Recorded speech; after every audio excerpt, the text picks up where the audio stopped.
Our first topic today, Israeli Prime Minister Benjamin Netanyahu has said he will not accept demands that Israel stop building in the occupied East Jerusalem. Will this cause a new flare-up in violence, or is Israel using this as a bargaining chip to jumpstart stalled Palestinian Israeli peace talks?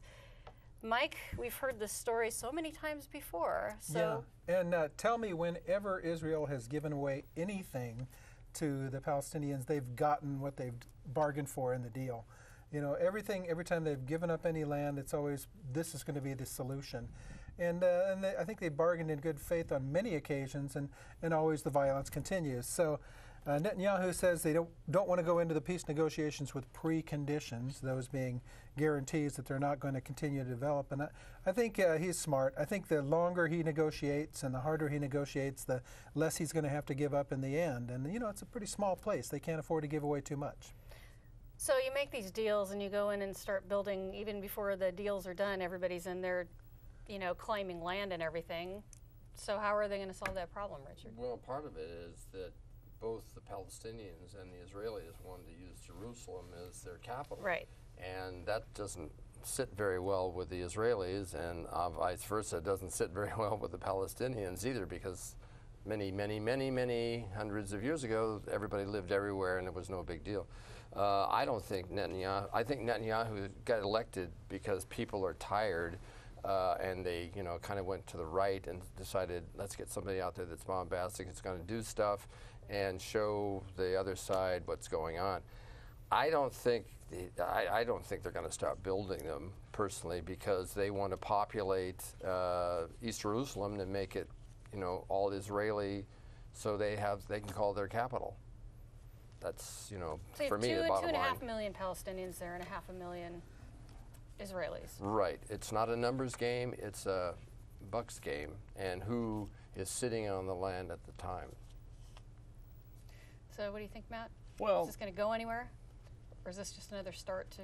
Well, I mean, there's never really a start. There's only fits in the fits and starts, issue with the Israelis and the Palestinians. You know, ultimately, this comes down to when the Palestinians are really willing to settle the issue, one way or another. I mean, it has to start with their acknowledgement, not just their public acknowledgement. I mean, they're truly, as a people, they have to accept that there's going to be an Israeli state, right, and that they will have a state as well. Once that has been mentally, spiritually, physically accepted, everything else is just a matter of sitting down at a table and negotiating out boundaries. And I mean, it can all basically be done in a matter of weeks, if not months.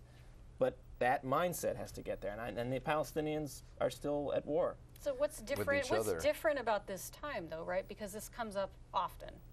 I don't think there is. It's always everything is always just an excuse to continue, to continue the violence. It doesn't matter that it's the Israelis building in East Jerusalem. If it wasn't that, it would be some other thing. The thing is not the thing. It's just an excuse because they have not been willing to get to the place where they've said, where the Irish and English got to eventually, where both sides just said, you know what?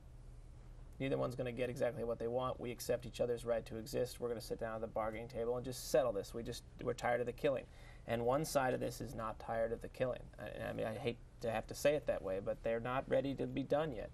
I think more troubling, maybe more concerning, is that you're not going to get anything probably in the near term because the administration seems to have decided that they don't want Netanyahu as the person bargaining for the Israelis, and so they look to be systematically undermining him and trying to make him look weak. It's very important to the Israelis that their prime minister have a good relationship with the United States, and Netanyahu appears at this point to not have a good relationship with the United States, so I think our administration is hoping that undermines him with his own people. I think that's not likely to work because I don't think it's going to work either. I think people in Israel have gotten tired of the game. They've come to this same realization that I just outlined, and they're looking for somebody, and whether it's Netanyahu or the next person, they're looking for somebody who will be hardline and look out for their interests until the day comes that the Palestinians are truly willing to sit down and make peace. And that's going to take a while because the unemployment rate in Palestine is skyrocketed compared to what's going on in Israel. And so, but that's not. But that that is just a symptom of their. I mean, when you have a violent state, there can be no economy. It gives you soldiers to keep the violence going.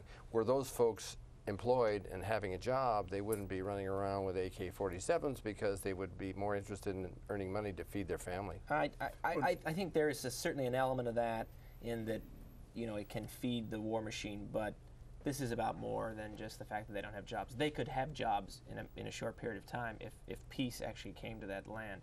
This is a religious issue, it's a spiritual issue, it's a long-standing kind of Hatfield-McCoy state of mind issue for the people there, and until they get to, it's not about not having a job, it's about enough of them getting to the point where they say, we just don't want the killing anymore.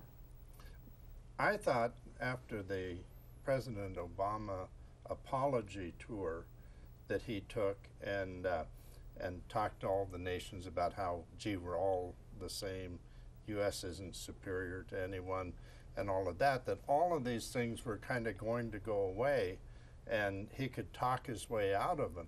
So far, I've seen no results from that. Like even in Afghanistan, we're not getting the support from the allies that we should, and the word was, well, wait till we get a new administration in, and then everybody will love us and send troops. But I was surprised that the Israelis basically poked the vice president in the rear with a sharp stick before he even got out of town and said, we're just not going to compromise on this. And I don't think they should. I think you bargain from strength. You don't go in with preconceived things, well, we'll be nice and give this up or that up. And they've been, I think, lied to before. They have, and there are a lot of external pressures. Of course, the other Arab states that surround Israel, many of whom have vowed to wipe Israel off the face of the earth. Mm-hmm. And those are largely the people who are supporting the Palestinians. And so I think Al's right. You negotiate from a point of strength, and you don't give away part of the store before you even sit down at the table.